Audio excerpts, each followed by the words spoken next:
Bonjour mes chers amis, j'espère que vous allez bien. Dans cette vidéo, on va faire la troisième méthode pour montrer que la fonction f est une fonction holomorphe. Voilà. Donc la troisième méthode, c'est f est dérivable ou holomorphe, c'est la dérivée de la fonction f par rapport à z bar égale à 0. Donc tout simplement, on fait la dérivée de la fonction f par rapport à z bar. Donc, et on va trouver 0. Si on trouve 0, donc la fonction est dérivable. Si on trouve le contraire, donc la fonction n'est pas dérivable.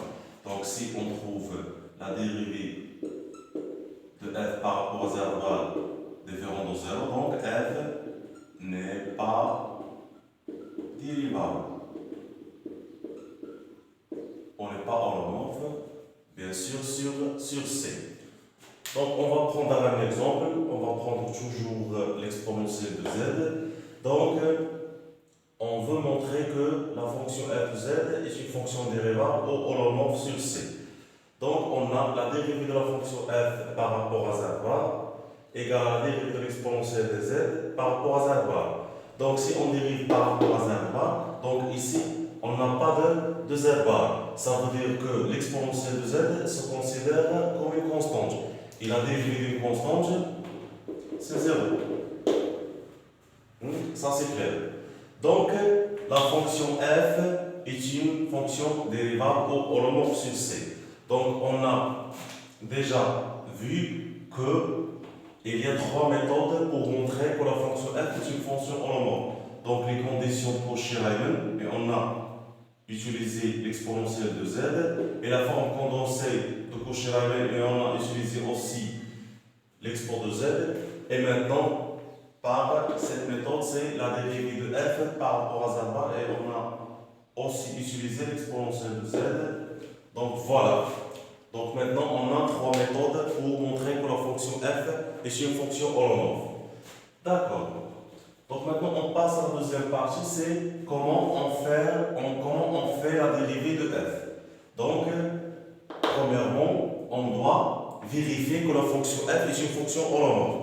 Après, on passe à la calcul de la dérivée. Donc, la dérivée de f, c'est comme ça.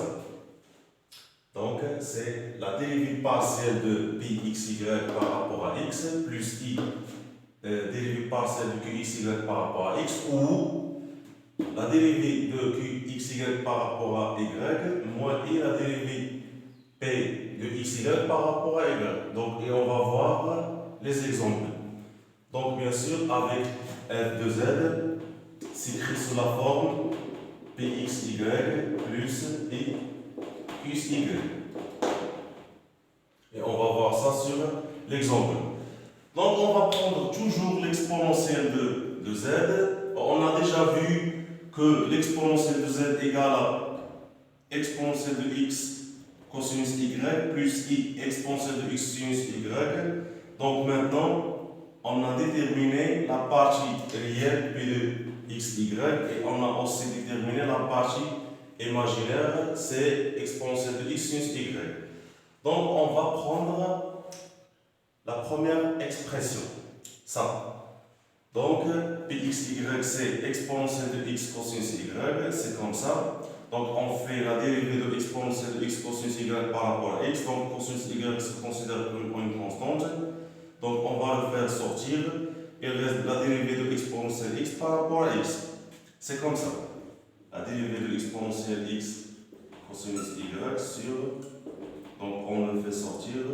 Donc, ça fait cosinus de y, c'est la dérivée partielle de exponentielle x par rapport à x, ou sigma de exponentielle x sur sigma x. Donc, égal à cosinus y, la dérivée de l'exponentielle, elle reste la même. Donc voilà, c'est ça. Et la même chose aussi pour le sinus y.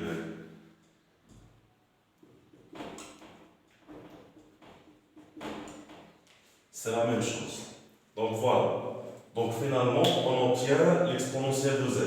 C'est comme la dérivée dans R.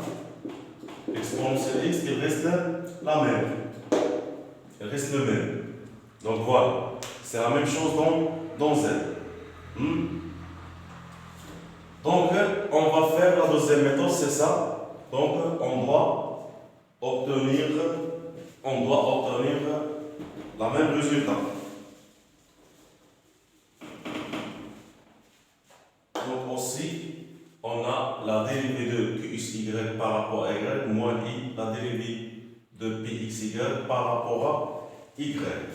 Donc, ici, qxy, c'est ça, exponentielle de x sinus y, voilà, comme ça.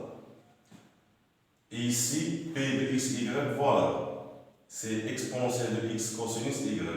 Donc, on va faire la dérivée. Donc, la dérivée d'exponentielle x sinus y par rapport à y. Donc, exponentielle x se considère comme une constante. Donc, on va le faire sortir de la dérivée. Donc, c'est comme ça. Il reste la dérivée de sinus de y par rapport à y. Et la dérivée de la sinus, c'est cosinus.